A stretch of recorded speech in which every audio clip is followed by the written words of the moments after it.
Hello children. Today we are going to learn live English. First term मध्ये सुद्धा आपण हे लाईव्ह इंग्लिश बघितलं होतं. एका ऍप्लिकेशनच्या माध्यमाने आपण लाईव्ह इंग्लिश बघितलं होतं. लाईव्ह इंग्लिश मध्ये सांगितलं होतं तुम्हाला लाईव्ह म्हणजेच काय? मी विचार कराल की बाई लिव्ह न म्हणता लाईव्ह का म्हणतात? लिव्ह मीन्स हे वर्ब आहे. म्हणजेच त्याला आपण ऍक्शन वर्ड असंही म्हणतो. लिव्ह म्हणजे राहणे, क्रियापद आहे. आणि त्याचा पास्ट टेन्स लिव्ह असा होतो. म्हणजे राहत होता, होती, होते. पण इथे सेम स्पेलिंग आहे आणि तरी सुद्धा आपण तो शब्द जो आहे तो लाईव्ह म्हणजेच इथे जो शब्द आहे तो ऍडजेक्टिव्ह म्हणून आलेला आहे आणि इंग्लिश हे नाऊन आहे. म्हणजेच कसं इंग्लिश आहे तर live English. A word that describe noun or pronoun. Adjective म्हणजेच काय आपण पाहिलेलं आहे 6वीला असताना की जेव्हा एखादं नाम किंवा सर्वनामाबद्दल विशेष माहिती सांगणारा शब्द ज्याला आपण विशेषण मराठीत म्हणतो, इंग्लिशमध्ये आपण त्याला ऍडजेक्टिव्ह म्हणतो. इकडे लिव्ह न म्हणता म्हणून त्याला आपण लाईव्ह असं म्हणतो कारण तो ऍडजेक्टिव्ह म्हणून आलेला आहे. Example live music. आता इथे सुद्धा लाईव्ह हा ऍडजेक्टिव्ह आहे, म्युझिक हे नाऊन आहे. Live news. न्यूज हे नाऊन आहे आणि त्याबद्दल विशेष माहिती सांगतोय तो शब्द म्हणजे पुन्हा लाईव्ह. आता लाईव्ह म्हणजेच काय तुम्हाला सगळ्यांना मी सगळ्यांनी ऐकलेलंच आहे की लाईव्ह क्रिकेट मॅच असते, लाईव्ह शोज असतात. लाईव्ह म्हणजेच तिकडे जे गोष्ट चालू असते आणि आपण ती जेव्हा बघत असतो त्याला आपण लाईव्ह म्हणतो.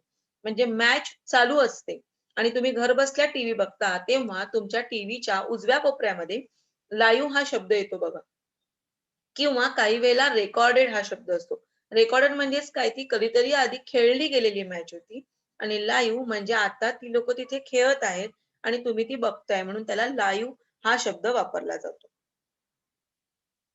आता लाईव्ह जे आहे म्हणजे आपलं दैनंदिन जीवनामध्ये आपण जसं ऍप्लिकेशन बघितलं तसं अजून काही गोष्टी आहेत. Do you ride a bicycle? Read and follow the bicycle users manual. त्यांनी विचारलेलं आहे की तुम्ही कधी सायकलवर स्वार झाला आहेत का? मग त्यांनी विचारलेलं आहे की तुम्ही ज्या वेळेला सायकल घेता किंवा त्यावेळेला त्या सायकल बरोबर एक सूचना पुस्तिका येते म्हणजे त्याला आपण मॅन्युअल असं म्हणतो. आता तुम्ही बघितलं असेल किंवा काही सायकलवाले देतात काही देत नाही. पण तरी सुद्धा तुम्ही जेव्हा मोबाईल घेता त्या मोबाईलच्या बॉक्समध्ये बघा आतमध्ये एक डायरी सारखं असतं ज्याच्यात सगळं छापील आहे.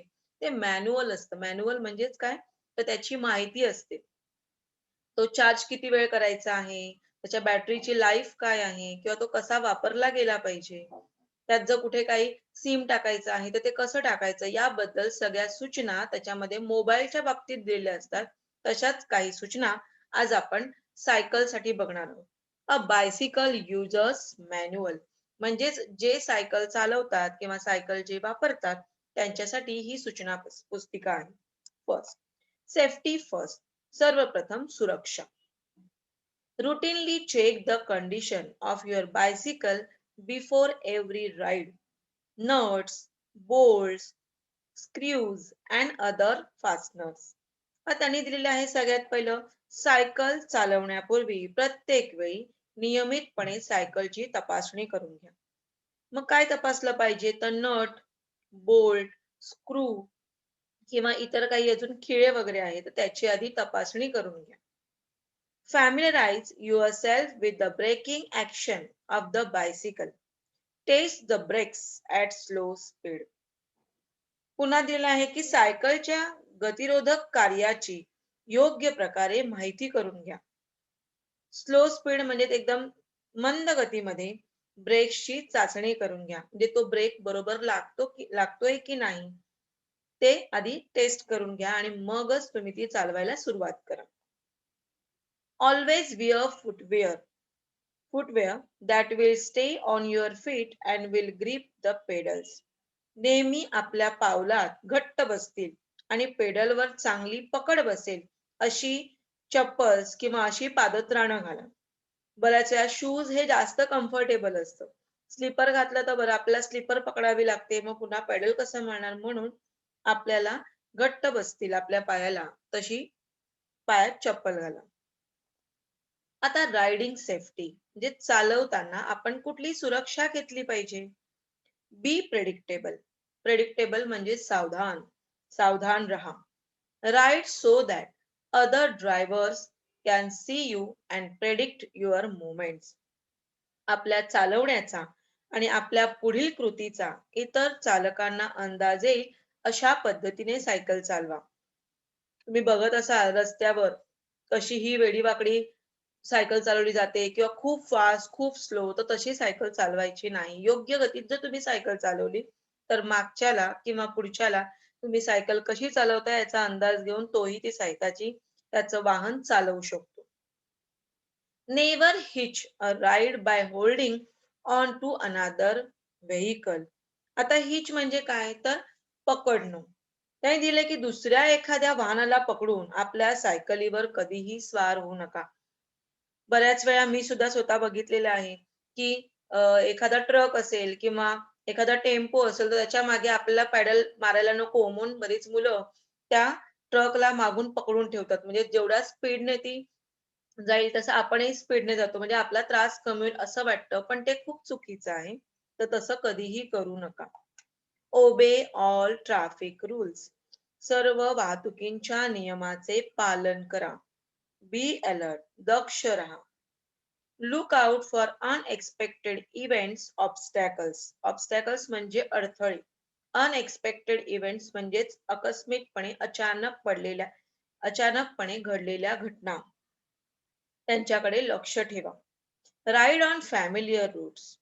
फॅमिलियर म्हणजेच ओळखीचा मार्ग. नेहमी ओळखीच्या मार्गावरूनच प्रवास करा. To fill in air into the bicycle tire, procedure and steps. आता प्रोसिजर म्हणजे पद्धत, स्टेप्स म्हणजे टप्पे किंवा पायऱ्या. आता सायकलच्या टायरमध्ये हवा भरण्याच्या काही पद्धती आहेत. Check the air pressure in the tyre by pressing it with your hand. हाताने दाबून तुमच्या टायरमधील हवेचा दाब तपासून पहा. Check how much air is needed and fill in air accordingly. किती हवा भरणं गरजेचं आहे ते तपासूनच त्याप्रमाणे हवा भरा. Check the air pressure again by pressing tire with your hand. हवा भरून झाल्यानंतर परत हाताने टायर दाबून हवेचा दाब तपासा. Fill in the air only as much as required. Otherwise the tube may burst. Burst म्हणजे फुटलं. जेवढी आवश्यक असेल तेवढीच हवा भरा. अदरवाईज म्हणजेच नाही तर तुमचं ट्यूब फाटू शकतो. If the air is more than necessary reduce it. Reduce म्हणजे कमी करणं. जर गरजेपेक्षा जास्त हवा भरली गेली असेल तर ती कमी करा. Servicing or maintenance monthly. मासिक देखभाल. आता सर्व्हिसिंग कशी करायची, कशी देखभाल ठेवायची महिन्याची?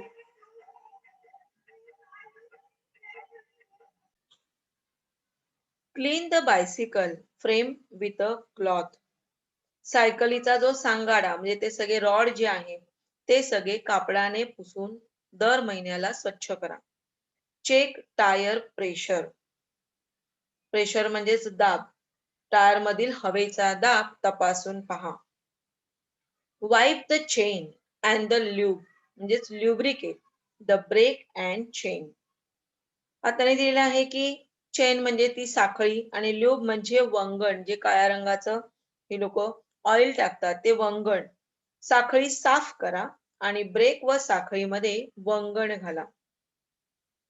How to mend a puncture. आता पंक्चर कसं काढलं जातं? Get the tube out of the tyre. Tyre मधून ट्यूब बाहेर काढून घ्या. Pump air into the tube with the air pump. Tube मध्ये हवेच्या पंपाने हवा भरा. Dip the air-filled tube in the water tub. Don't forget to dip every part of the tube. हवा भरलेली ट्यूब पाण्याच्या टबात बुडवा. संपूर्ण ट्यूब पाण्यात बुडली आहे ना हे पाहायला विसरू नका. The air bubbles will come on the surface right from the puncture point.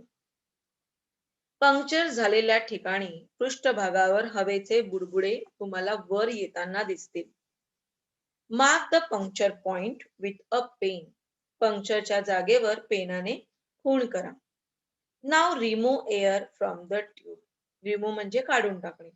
आता ट्यूब मधून हवा काढून टाका. Clean up the puncture point area and rub it hard with a file. पंक्चरची जागा स्वच्छ करा आणि कांशीने त्या जागी घासा. Apply rubber solution on the puncture point. पंक्चरच्या जागी रबरी द्राव लावा. Cut a small patch from a scrap tube and paste it to cover the puncture point. एखादा निरुपयोगी ट्यूबचा छोटासा तुकडा कापून घ्या आणि पंक्चरची जागा झाकेल असं चिकटवा. Press it hard to ensure the patch has been pasted well. तुमचा तो तुकडा नीट चिकटला जावा म्हणून तो घट्ट दाबून ठेवा. Set the tube in tire. Pump air in the tire. Tyre मध्ये ट्यूब घाला आणि टायर मध्ये हवा भरा.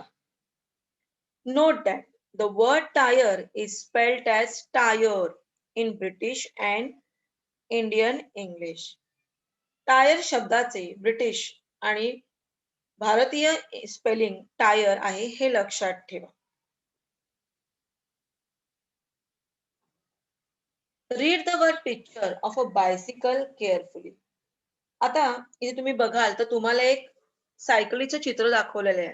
पण ती जर तुम्ही त्या सायकलचं चित्र खूप निरीक्षण केलं तर तुम्हाला कळेल ते सायकलचं चित्र कशापासून तयार झालेलं आहे. तर सायकलीचे जे भाग आहेत त्या भागाचे ज्या स्पेलिंग्स आहेत इंग्लिशमध्ये त्या स्पेलिंग्सने त्यांनी ती सायकल तयार केलेली आहे.